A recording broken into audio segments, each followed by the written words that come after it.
Wapendwa ndugu zangu, familia ya Mungu, tumsifu Yesu Kristo. Sinodi Jimbo Katoliki Moshi. Katika Kristo tusikilize na tufanye yote upya. Basi baada ya Dominika iliyopita kuadhimisha sherehe ya Pentekoste, tulisikia na kusoma kwamba Roho Mtakatifu aliwashukia wale mitume na wale wote waliokuwa kwenye kile chumba cha sala wakiwa katika upamoja wao.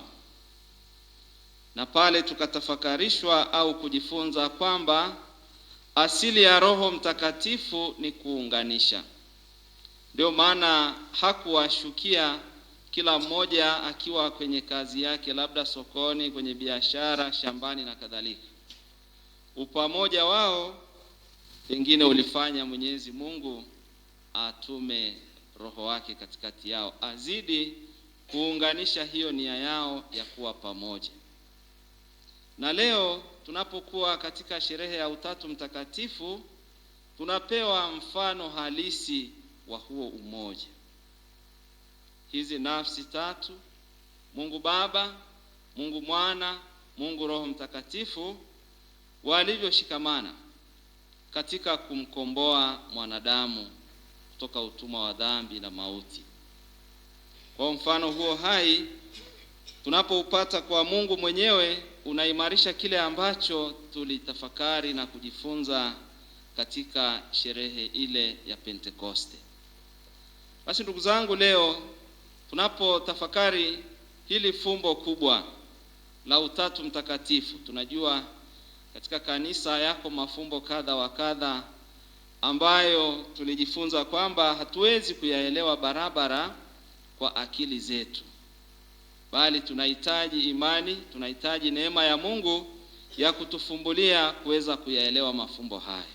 Leo tuko kwenye hili fumbo la Utatu Mtakatifu. Na kwa nini linakuwa fumbo? Linakuwa fumbo kwa sababu kanisa linatuambia huyu Mungu Baba, Mungu Mwana na Mungu Roho Mtakatifu, japo tunataja Mungu mara tatu, bado anabaki kuwa Mungu wangapi jamani? Mmoja. Sasa katika akili ya kibinadamu ulitaka au pengine tungetaka ukisikia Mungu ametamkwa Mungu wa kwanza, Mungu wa pili, Mungu wa tatu, kule mwishoni tuweke sawa sawa na Mungu wa tatu. Lakini hiyo inakataa, katika imani haipo. Sasa ndio maana inakuwa fumbo, ili tuelewe sasa kwamba hizo nafsi zimeshikamana hivyo kwamba Mungu anabaki kuwa mmoja, na akili haiwezi kupenya sana hilo. Kwa maana tuliambiwa wakati fulani Mtakatifu Agustino alipokuwa anatafakari fumbo la Utatu Mtakatifu kwenda kulieleza katika Dominika kama ya leo, alipata wakati mgumu sana. Na tunaambiwa alipoandika mahubiri yake chumbani mara kama 5, akayarudia, anapoyasoma aliona hajaandika kitu, anachana. Basi alipomaliza kuchana ile mara ya mwisho, tunaambiwa alitoka akaenda kutembea kando ya bahari. Na alipokuwa anazunguka kando ya bahari, ndipo alipopata mahubiri ya Dominika hiyo usika, kwamba alikuwa anazunguka na wazo, sasa nitaenda kuambia nini watu kesho. Ilikuwa ni Jumamosi jioni. Na wakati Kristo. Kwa hiyo Agustino akajisikia mdogo, akajisikia hiki ninachotafakari kumbe bila neema ya Mungu hata kwenda kukieleza wala watu hawataelewa.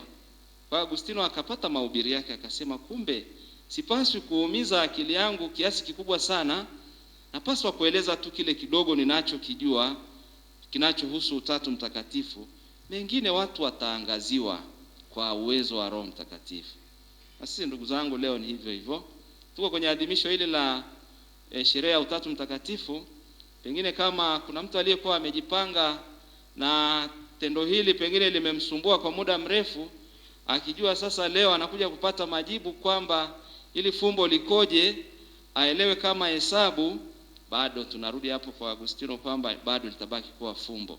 Roho mwenyewe ndiye anayeangazia tuelewe jinsi ambavyo hizi nafsi tatu ziko kwa upamoja, lakini hazifanyi miungu watatu bali ni Mungu mmoja. Ndugu zangu, huyu Mungu ambaye anajulikana katika utatu, sasa ndiye tuliyemsikia katika lile somo la kwanza akifanya maajabu mbele ya Musa na wana wa Israeli. Tumsifu Yesu Kristo. Somo la kwanza limejieleza vizuri. Ni Musa yuko mlimani, na kwenda huko mlimani anakuwa na wale wana wa Israeli. Bila shaka huko wameenda kusali na kutafakari. Na Musa anaona Mungu anapita katika wingu. Katika nguzo ya wingu, na anampa ujumbe ambao Musa alitakiwa autangaze kwa wana wa Israeli. Ujumbe wenyewe umesikika, Musa akisema, Bwana, Bwana, Mungu wa majeshi, Mungu wa milele, Mungu mwenye huruma, Mungu mwenye fadhili, asiye mwingi wa hasira. Na Musa anaendelea pale akimsihi huyu Mungu wa namna hiyo asamehe hata uovu wa wana wa Israeli. Ndugu zangu, huyu Mungu ambaye yupo katika utatu ndo Mungu huyo ambaye Musa alizungumza naye katika hilo agano la kale, na akampa huo ujumbe kwamba huyu Mungu ni wa namna hiyo. Ni Mungu ndio maana Musa alitanguliza hilo neno, Bwana mwingi wa huruma, si mwepesi wa hasira. Yaani anawatazama, kwa sababu Musa saa hizo anajiweka kwenye mazingira yale wana wa Israeli ambao wameshamtesa pia. Walishamtesa, walishamwambia hata kwa nini umetutoa kule Misri. Lakini bado Musa yuko nao na anataka Mungu awasaidie, awarehemu. Ndugu zangu, fundisho kwenye hilo somo la kwanza, mimi na wewe leo tutoke katika fundisho hili kwamba huyu Mungu wa utatu mtakatifu tunayemwadhimisha leo ni Mungu mwenye huruma. Mungu ambaye hata kama anaudhiwa bado anaangalia yule aliyemuudhi kwa jicho au kwa sura ya huruma, akitaka amgeuze. Sasa wakati mwingine mimi na wewe kuna mahali tunashindwa. Badala ya kuwa na huo uso wa huruma, tunakuwa na kinyume chake, ule uso wa hasira kali, wa kuhukumu. Pengine leo tunaalikwa tumuone Musa anavyotangaza huo ujumbe mzuri, tuamini pia kwamba na sisi huruma yetu ambayo tunaiishi katika maisha ya kila siku ndio Mungu anayoitaka pia. Na wakati fulani tunaambiwa mwanadamu asipokuwa vizuri anaweza akawa mkali kuliko hata yule Mungu aliyeumba mwenyewe, kuliko hata yule Mungu aliyeweka pengine taratibu. Na pengine kanisa linapo au mtu anaposema hivyo hataki kumaanisha watu wasiwe na hali ya kuelekeza ya usahihi. Hata ukali wa hapa na pale hauondolewi, bali unakuwepo, lakini katika mtazamo huo wa huruma pia. Hilo ndilo somo la kwanza linatuweka katika tafakari hiyo. Ndugu zangu, somo la pili linatuingiza katika tendo hilo la kuzidi kuwa wamoja, lakini pia tendo la kutakiana matashi mema. Tumesikia Mtume Paulo alipokuwa na hawa wa Korinto, hiyo ilikuwa ni safari yake ya pili, alikuwa amerudi pale Korinto na aliishi pale miaka 3 na hawa watu wa Korinto. Sasa ikafika wakati akaona kwamba ameshawaimarisha vya kutosha, ameshawahubiria, ameshawafundisha. Sasa anaelekea Roma na anajua anaenda, sijui, msifu Yesu Kristo. Hapa nataka kupitiliza, sijui kama alikuwa anajua anaenda kufa, manake hilo neno alilotamka hapo, anawaambia sasa nimemaliza kazi yangu, hebu mkae kwa umoja, mpendane, salimianeni kwa busu takatifu. Yaani ndio alikuwa kama wosia wake, alikuwa asingeonana tena na Wakorinto. Na ndipo aliposhika safari yake kwenda Roma, na huko akaenda akafa kifo shahidi kama wale mitume wengine. Ndugu zangu, pia mimi na wewe tujifunze hilo kwamba wakati fulani mimi najiuliza,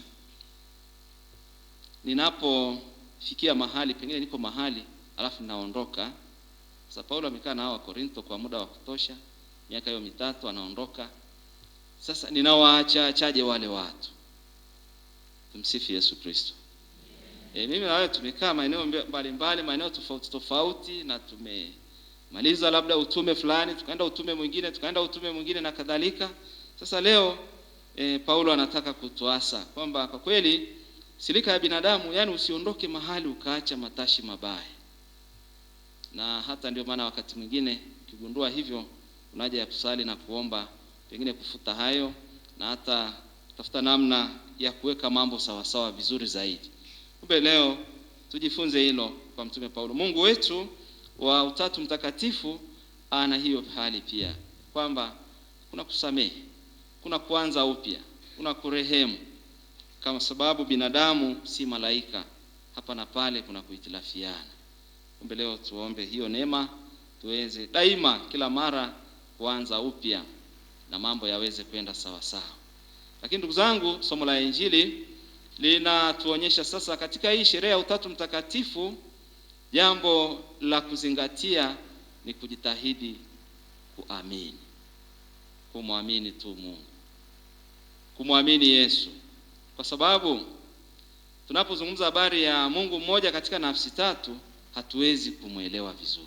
Kwa maana mtume Yohane hiyo Injili amesisitiza sana kwamba Mungu hakumtuma mwana ulimwenguni ili auhukumu ulimwengu, bali auokoe ulimwengu. Na akasitiza pale akasema, basi anayemwamini Mungu au anayemwamini Yesu hahukumiwi, kwa sababu amemwamini mwana pekee aliyetumwa na Baba. Kumbe ndugu zangu, leo pia katika sherehe ya Utatu Mtakatifu, pamoja na ugumu wake, pamoja na kutokuweza kuelewa hili fumbo, basi mtume Yohane basi anatuelekeza hilo kwamba tuombe hiyo neema ya kuweza kuamini tu. Kuna mambo mengine hata tungekesha usiku na mchana, pengine hatutakaa tuyaelewe, hasa yale ya kiimani. Yale ya kijamii, ya mambo ya kawaida ya kidunia, basi tunapambana nayo na tunayaelewa. Sasa haya ya kimungu ya kanisani kama sakramenti, bado unakuta ni vitu ambavyo ni vigumu katika akili kuelewa sawa sawa. Leo Yesu anatualika na sisi tuwe tayari kuomba hilo paji la imani. Anatualika tuingie kwenye imani zaidi katika mambo yote, hasa yale yanayohusu kanisa, ili kwayo tuweze kuokolewa, kwa sababu wokovu wetu uko katika imani, kumwamini Mungu na kujitahidi kufanyia kazi yale ambayo pengine Kristo mwenyewe au Mungu mwenyewe anatuelekeza katika kanisa na katika maandiko matakatifu. Basi tuombe hayo na tuombeane, kila mmoja aweze kuyapenya mafumbo hayo, lakini si kwa akili zake, lakini kwa kuangaziwa na mwanga wa Roho Mtakatifu. Tumsifu Yesu Kristo.